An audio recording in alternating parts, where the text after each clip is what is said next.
G'day friends, welcome to a video about Catholicism here in the Basque country. This is not going into depth, it's not going to be a negative or positive discussion. What it will be doing is reading a section of a good friend of mine, Rick Walker. The whole article will be listed below. I have not read the whole article, but what I wanted to do is react in the moment to certain parts of it. And what caught my eye was the section of Ignatius of Loyola. Inigo was his name previously, and then he, I think, decided to be called Ignatius.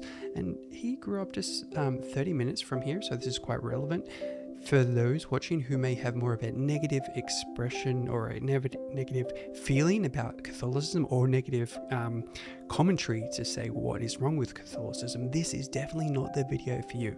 I'm aiming to build bridges here. I'm from a Protestant background, and I very much enjoy my Catholic brothers and sisters who teach me about faith in Jesus. The most significant Catholic gift to emerge from the Basque country is also the clearest illustration of the debt running in the other direction. Ignatius of Loyola, the founder of the Society of Jesus, and this is on his Substack, and I also have a Substack, and you can see both below, gave the Catholic world its most sophisticated tradition of spiritual discernment, the practice of attending carefully to the movements of the inner life, testing what draws the soul toward God and what draws it away, making decisions from the deepest level of one's calling rather than the shallowest level of preference.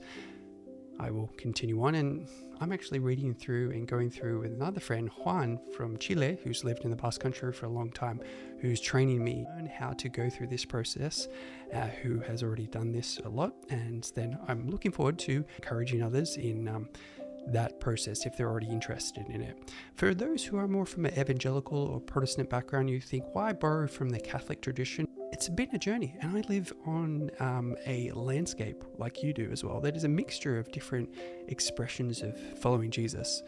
And why would I not consider the interest that Ignatius of Loyola sparks in following God, loving God, and looking very deeply?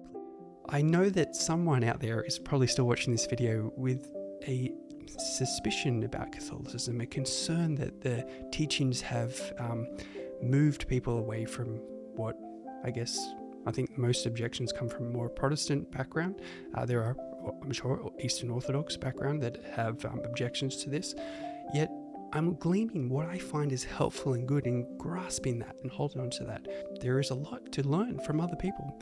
In just a few minutes, we'll host a gathering here, a fellowship, hanging out, talking together about scripture, reading the scriptures, having lunch, fellowship together. And that doesn't only mean I hang out with Catholic people. It's anyone that I find is walking towards this love of Jesus, this Jesus who is alive. Ignatian spirituality is at its heart a Basque spirituality.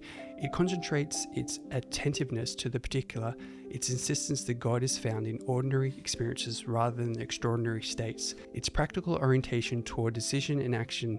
These are Basque characteristics that Ignatius brought to a universal institution, the institution that was transformed by them. The Jesuit tradition that shaped global Christianity for 5 centuries was born in a Basque soul shaped by a Basque landscape. The Church received more from Ignatius than it gave. The whole article by Rick Walker will be there listed below. Please note, like everything, you may not agree with everything, and I don't think it's necessary to even say that anymore because that's obvious.